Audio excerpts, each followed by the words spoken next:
Fantastic Four. We did well with whatever the hell, X-Men or whatever the next book was. And my publisher said to me, hey, come up with another superhero. Well, I was working for him, so that was in order.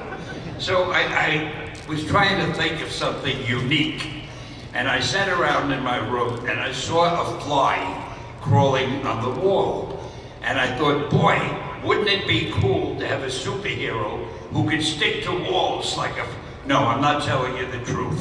I just realized that was years ago, and they didn't have the word cool. I probably said, wouldn't it be groovy to have a character who could walk on walls? So I thought that was a good idea. So then I needed a name. So, okay, Fly Man, nah. Mosquito Man, and I went down the list. And then I got to Spider-Man. Oh, it sounded so dramatic. And then I figured I'm gonna make him a teenager, because that'll be different. There are no real teenage superheroes. And I'll give him a lot of personal problems. Oh, I was getting excited about this. So I ran into my publisher, and I told him what I've just told you. And he said in words that will live in infamy, he said, that is the dumbest idea I have ever heard. He said, you can't call a character Spider-Man because people hate spiders. You can't have him be a teenager.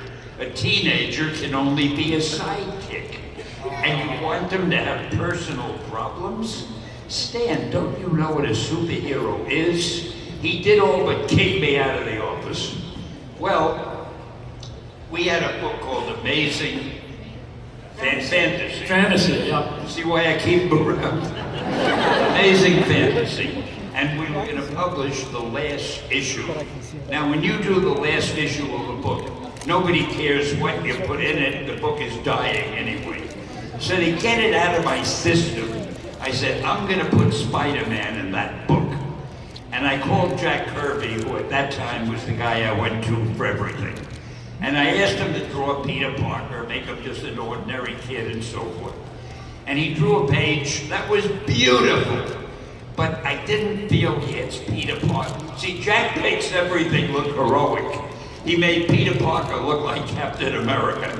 So I figured, hell, we'll go somewhere else. And I went to Steve Ditko, who draws things that are a little more realistic in that sense. And I asked Steve to do Peter Parker, and he did, and I liked it. And I had Steve do a whole 20-page story, and we featured it in Amazing Fantasy, and put it on the cover. And I forgot about it. A month later, after the sales figures were in, my publisher came running into my office, and he said, Stan, do you remember that character of yours, Spider-Man, that we both liked so much? My publisher. And he said, let's make a series, because he had gotten the sales figures, and it was the best-selling book of the month. So that's how Spider-Man was born. And if you had known it was going to be such a long story, you wouldn't have asked me to tell it.